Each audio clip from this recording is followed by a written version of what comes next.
우리의 이슈가 뉴스를 바꿉니다. 세상을 깨우는 황보선의 출발 새 아침. 네, 민주당의 언론중재법 강행 처리에 국민의힘은 강력 저지 투쟁 벌이겠다고 했죠.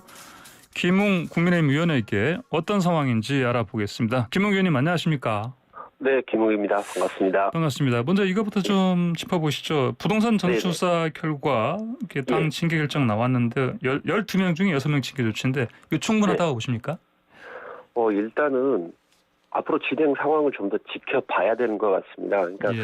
그러니까 민주당식 해결 방법이 있는 것이고 그다음에 이번에 저희 당이 보여줬던 방법이 있는 것인데 민주당식은 일단 12명 자진 탈당 권유를 했고 현재까지 자진 탈당한 의원은 단 한 명도 없는 그런 상태입니다. 근데 이 내용들에 대해서 사실 국민들은 몰라요. 근데 저희는 권익위에서 보냈던 내용을 공개를 하고 그중에서 억속을 가려서 실제로 탈당이 필요하다 아니면 이건 제명을 해야 된다 아니면 이 부분은 소명이 된 것으로 본다 이런 뭔가 좀 책임 있는 자세를 보인 것 같아서 저는 국민들이 지금 당장은 12명 다 이렇게 처리를 하지 왜 그랬느냐라고 이야기를 할 수 있지만은 민주당 같이요. 네, 근데 저희는 오히려 더 책임지는 모습을 보여줬다라고 생각합니다. 근데 그 비판 목소리가 나옵니다. 탈당 권유가 아니고 탈당 요구라서 구속력이 없지 않냐 이런 비판이 나옵니다. 아니 그렇게 따지면 탈당 권유를 한 민주당에서는 그럼 그게 효과가 있었습니까? 그거 완전히 그 민주당이 하는 것은 눈 가리고 아웅식이었죠. 제가 그때 이미 그 12명에 대해서 탈당 권유를 했을 때 그때 제가 페이스북에 이런 글을 올렸어요. 이거는 시간 끌기고 그리고 약속 대련이다. 사실은 특검을 해서 내부자 정보를 이용해서 부동산 투기를 한 거에 대해서 수사를 해야 되는데 그거를 뒤로 미루기 위해서 보이고 있는 그래서 사실상 국민의 눈을 호도하고 다른 곳에 관심을 집중시킨 사건이라고 이야기를 했거든요. 이제 양 당이 전부 다 전수조사 결과가 나왔지 않습니까? 이제는 민주당이 약속한 것처럼 부동산 특검을 실시를 해야 됩니다. 이제 더 이상 피하면 안 되는 거죠. 국민한테 그때 분명히 약속을 했으니까. 그럼 특검을 만약에 실제로 한다면은 당연히 모든 그 정당의 국회의원들이 다 대상으로 되는 걸로. 그렇습니다. 그러니까 지금 그 신도시 개발 나오고 그때 내부자 정보가 샜느냐 안 샜느냐 그게 지금 가장 중요한 문제였지 않습니까? 근데 그거는 지금 다 사라졌어요.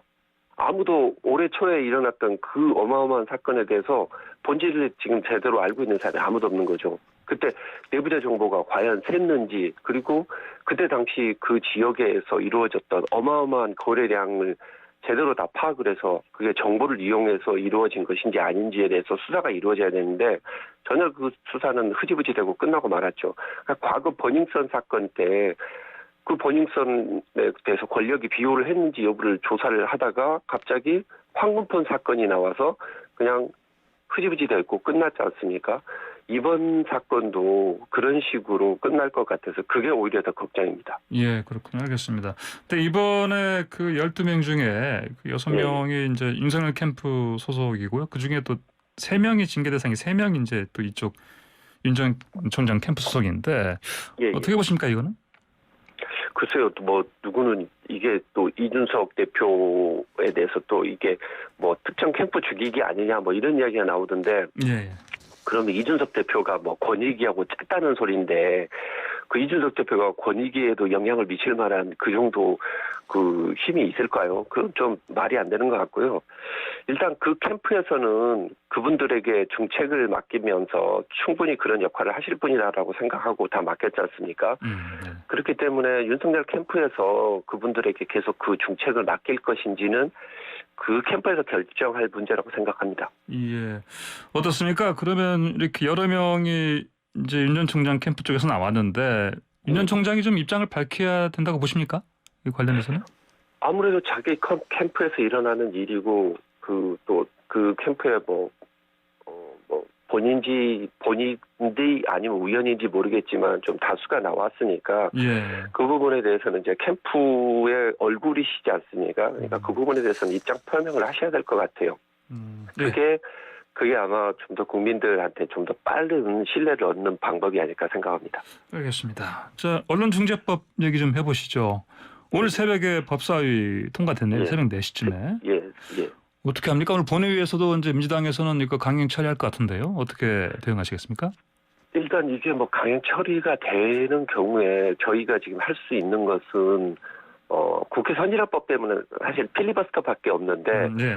과거에 그 부동산 임대차 3법도 필리버스터로 막으려고 했지만 사실 180석이라는 거는 필리버스터 자체도 무산시킬 수 있지 않습니까? 그래서 그때도 여당과 범여당의 그 연합에 의해서 필리버스터가 중단이 된 적이 있습니다.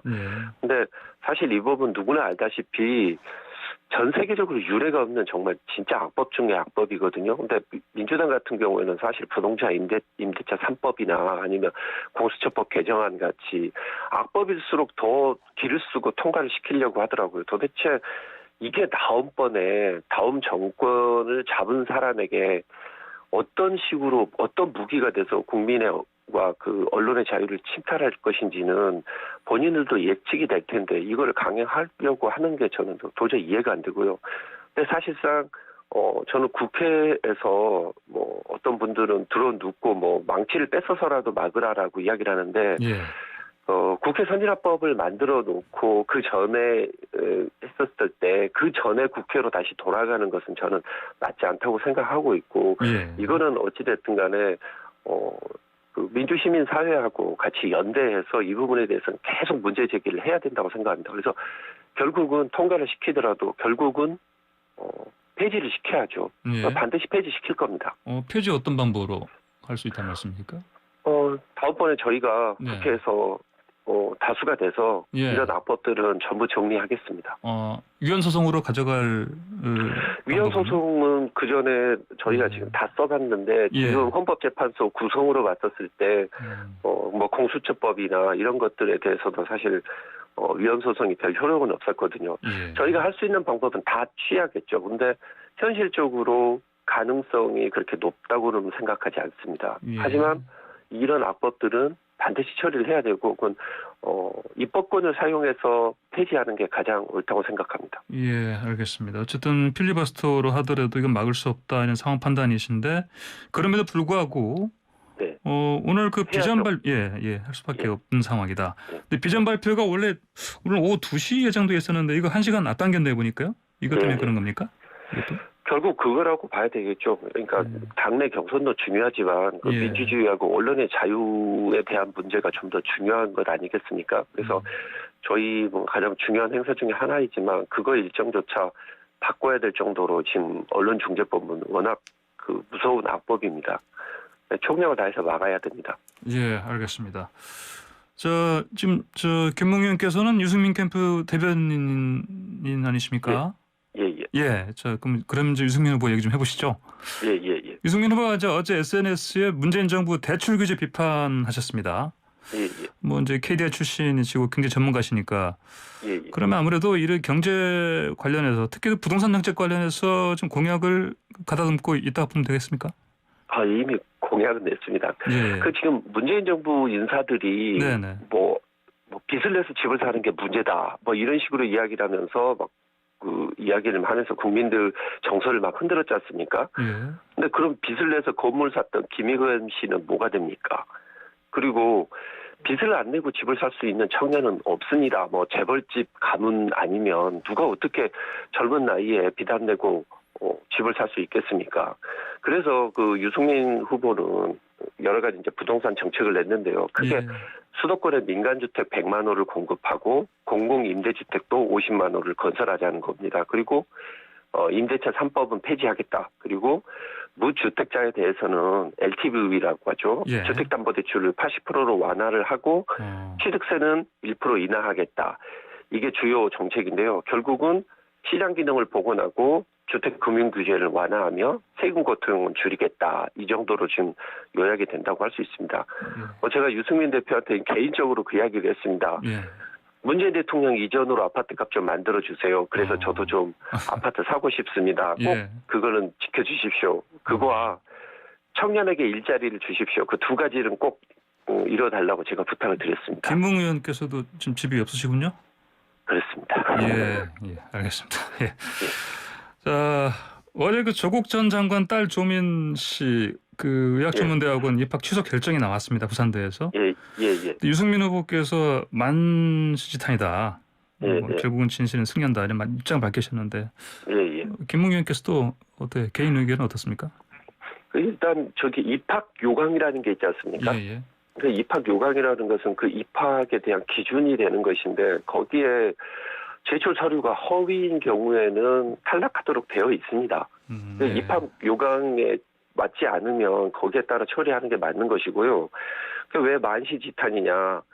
옛날에 정유라 씨 같은 경우 보면 그 행정감사만으로 학위를 취소시켰습니다. 그리고 그 행정감사서 내용 보면 뭐 결석이 많고 대회를 뭐 3번까지 갈 수 있는데 4번 나갔다.